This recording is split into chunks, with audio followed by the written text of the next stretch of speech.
Salve a tutti, vediamo ora un riassunto sull'integrazione per parti e l'integrazione per sostituzione. Quindi, per ottenere la formula di integrazione per parti è abbastanza facile, si scrive la formula per la derivata del prodotto e si fa l'integrale a sinistra e a destra dell'uguale. Qui si ottiene un prodotto di funzioni f per g e qua somma i due integrali. Ebbene, ne isoliamo uno, integrale di f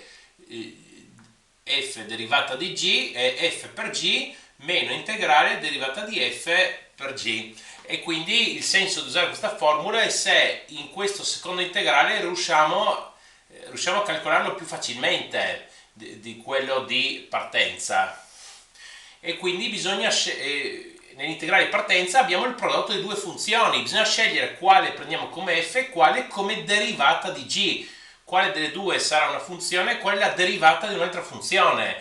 E non è, bisogna fare vari tentativi, non è sempre ovvio, magari si prova in un modo, in un altro, ci vuole pratica. Allora, proviamo a calcolare l'integrale di x logaritmo naturale di x.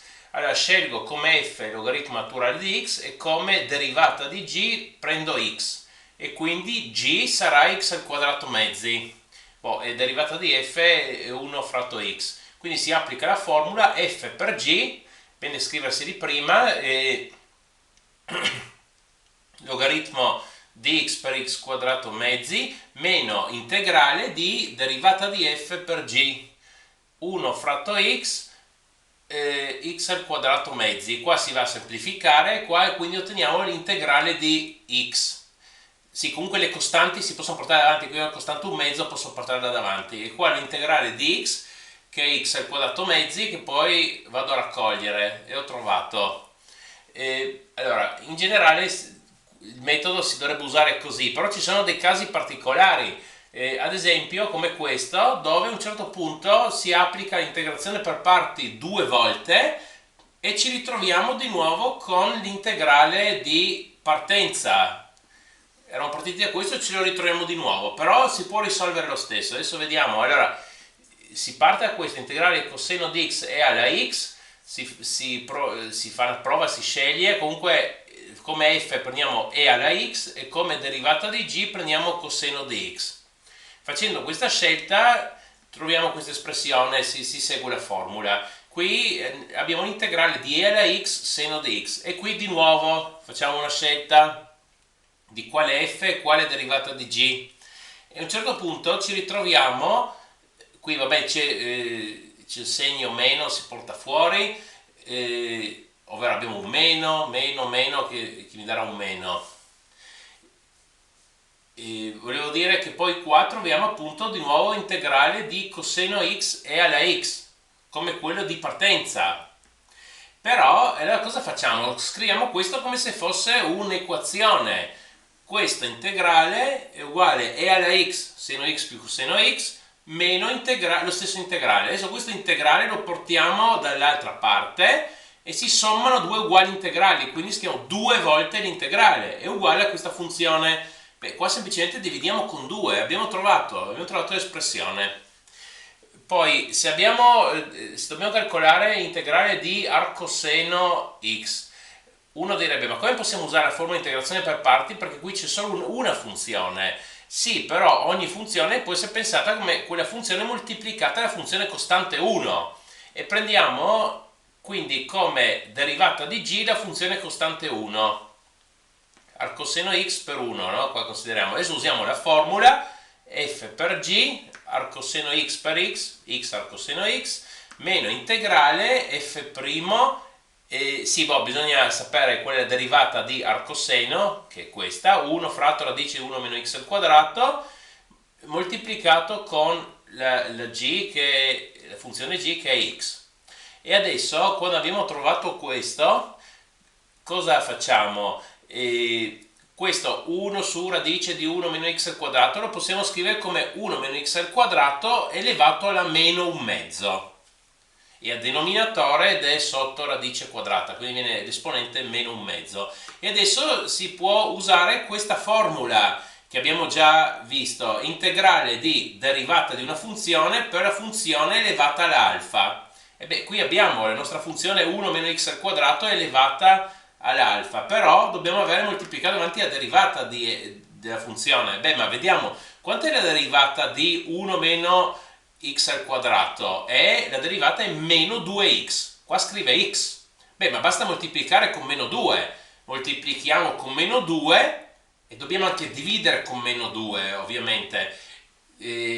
Oppure equivalentemente moltiplicare con meno un mezzo. Insomma, meno un mezzo per meno 2 fa 1.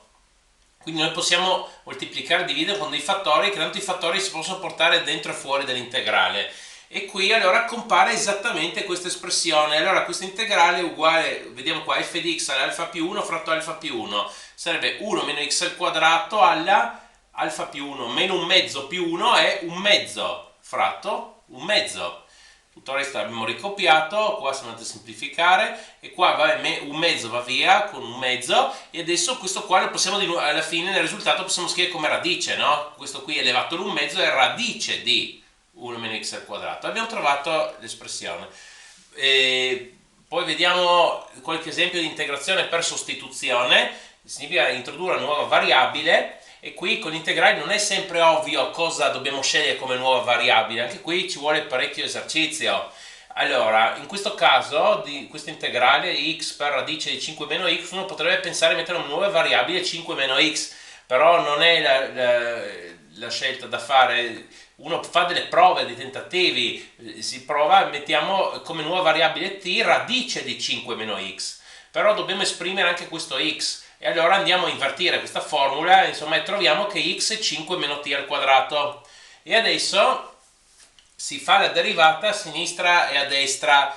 La derivata si scrive in forma di differenziale. Adesso questo prendetelo così, perché adesso non è che andiamo a spiegare chissà quale dettaglio. Allora, derivata di x, scriviamo dx. E qua la derivata di 5 meno t al quadrato è meno 2t. E poi si scrive dt. E adesso si va a sostituire, al posto di x mettiamo 5 meno t al quadrato, al posto di questa radice mettiamo t e qui al posto del dx che abbiamo sempre nell'integrale andiamo a mettere meno 2t dt. E adesso qui andiamo a moltiplicare questi polinomi, insomma, e troviamo un polinomio e poi si fa l'integrale del polinomio, che è molto facile. E poi alla fine ricordiamoci cos'è t, andiamo di nuovo a inserire questa radice alla terza, quindi questa radice alla quinta. Poi è una questione di radici, su una radice alla terza e radice alla seconda per radice alla prima. Quella radice alla seconda mi darà semplicemente 5 meno x e qua che è alla quinta questa radice alla quarta per questa radice alla prima. E quando lo mettiamo alla quarta allora troviamo 5 meno x tutto al quadrato. Va bene, poi vediamo ancora un esempio, integrale di 1 fratto radice di x più 2. Mettiamo come nuova variabile radice di x e quindi qua invertiamo, troviamo che x è uguale a t al quadrato, facciamo la derivata, poi scriviamo dx e qua derivata di t al quadrato 2t dt. Ok, e adesso qua infatti facciamo la sostituzione appunto e qui al posto di dx dobbiamo mettere 2t dt.